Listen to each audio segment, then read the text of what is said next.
얼마 전 저희 SBS CNBC에서는 KB국민은행이 신입사원 채용시험에서 시중 문제집과 똑같은 문제를 여러 출제한 내용 보도해드렸습니다.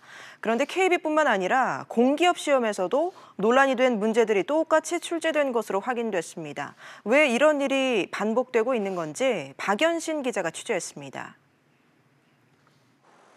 KB국민은행의 NCS 문항 5개는 앞서 지난해 11월 한국중부발전 필기시험에 먼저 출제됐습니다. 취재 결과 문제 출제를 위탁받은 외주업체가 두 기업에 같은 문제를 돌려 쓴 것으로 확인됐습니다. 그런가 하면 지난해 상반기 치러진 코레일 채용시험에선 또 다른 외주업체가 행정고시 기출문제를 NCS 문제로 출제했습니다. 업종별, 직무별 특성은 고려하지 않고 같은 문제가 반복적으로 출제됐다는 얘기입니다. 직무랑 좀 연관이 없는 문제들이 특히 많이 나왔고요. 관련 없는 문제들이 절반 이상이 나와서 좀 수험생들이 어려움을 많이 겪고 있습니다. 학벌과 스펙을 타파하기 위해 만들어진 국가직무능력표준 NCS는 이렇게 수험생들로부터 의문을 제기하는 목소리가 끊이질 않고 있습니다. 원래 취지와 달리 직무능력 측정이 제대로 안 되고 있다는 지적도 나옵니다.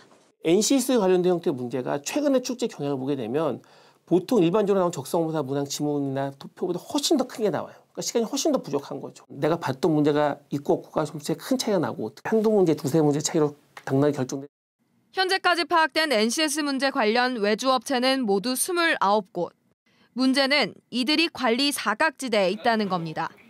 NCS 매장이 있을 수 있지만 저희가 따로 인정하거나 이런 건 없거든요. 게다가 NCS 개념을 일찌감치 도입한 해외의 경우 대부분 실기평가로 진행됩니다. 국가직무능력표준이라는 것은 발의 능력을 측정하기 위해서 만든 건데 그것을 갖다가 필기시험으로 측정한다는 것은 어불성설이죠. 국가기관이 그걸 전담해야 공정성이 담보될 수 있잖아요.